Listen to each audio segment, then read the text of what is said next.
This right here is truly the ultimate in chicken Parmesan cookery. The chicken itself is going to be crispy enough to withstand the sauce that we put it under. It's going to be topped with 4 different types of cheese, 2 for flavoring and 2 for melty deliciousness.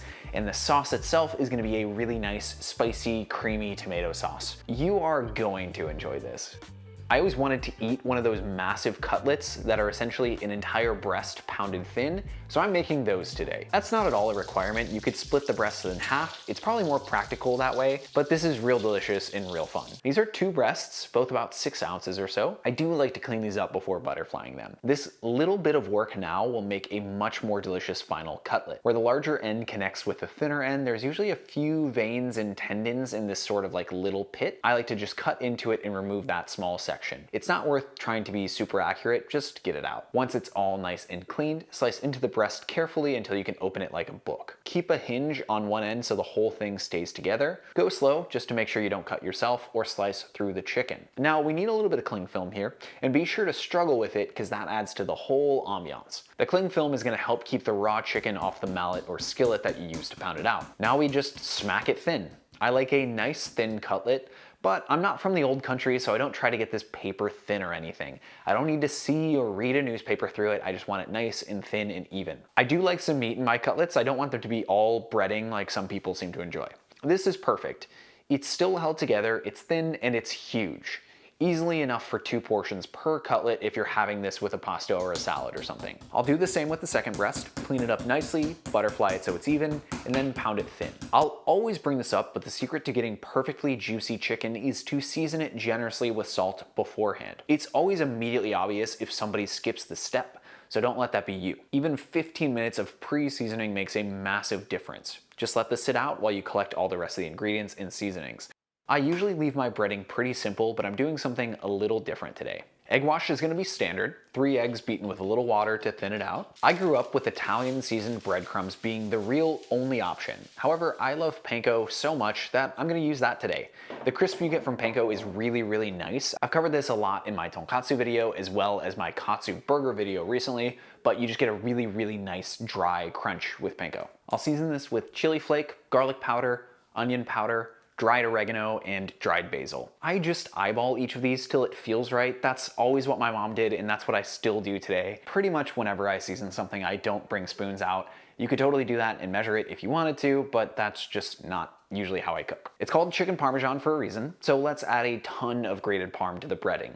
I aim for about 2/3 panko and 1/3 cheese. The cheese is mostly parm with a touch of pecorino romano for extra salt. That's the seasoned breadcrumb taken care of. For the flour, I almost never get a separate bowl. I just dump it directly on the chicken until it's got a nice thin coating. Go directly from the flour coating into the egg wash, let any excess drip off, and then cover it in the seasoned panko. After that, I just set it back on the same tray that it started on, that flour tray. It's gonna go into the fryer afterwards anyways, so it doesn't really matter. I'm sure someone in the comments will tell me that they never make a mess while doing this, but I always just clear this whole table and wash the entire thing afterwards. It's really just so much easier that way. That's the way I like to do it, and that's how I'm gonna keep doing it. This is all washed up, so let's get our pan ready to go. This is a wide skillet on a medium flame. While it's heating up, cover the bottom with a combination of olive oil and a neutral oil. The neutral oil just helps this whole dish cost a lot less. It's pretty pricey frying in all olive oil, even if it's just a shallow fry. You'll know the oil is hot enough when you can drop a breadcrumb in and it sizzles. Gently lay your cutlets in the pan away from you. Try not to splash super hot oil on yourself. Once I fried bacon shirtless at a friend's house, I don't know why, it was stupid, and I ended up with a ton of like sizzle burns on my chest. So don't do that. Don't fry these shirtless. That is a bad idea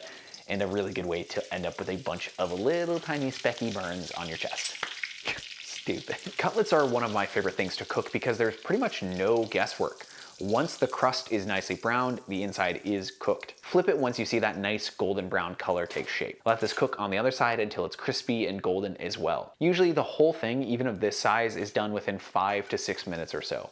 Between cutlets, be sure to check the levels of the oil and bring it back up to temperature. These cutlets are massive, so they're gonna soak up a ton of heat from the pan. It's gonna bring the oil temp down rapidly. Continue cooking through all of your cutlets until they're all cooked and nicely browned. Let the cooked ones rest on a wire rack until you're through all of them. Oh, be sure to season these with salt while they cool.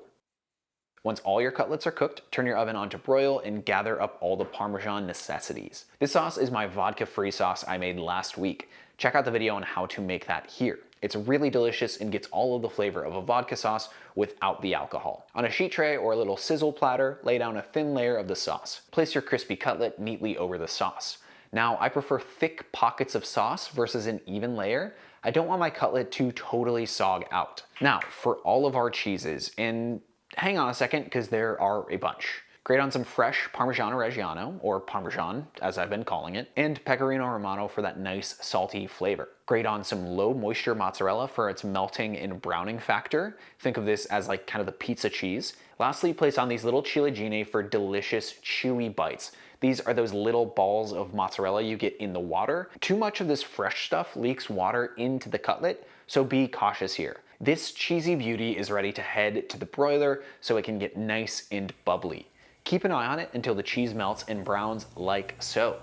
Once you've got it here, top it with torn basil, oregano, and chili flake. I said it the second I tasted it, but I would pay like $20 for this at a restaurant. It is perfect. There's something to a really, really crispy fried thing that's sort of been sogged with a little bit of sauce. It's like a perfect combination of crunchy and soft at the same time. The cutlet is just perfectly juicy.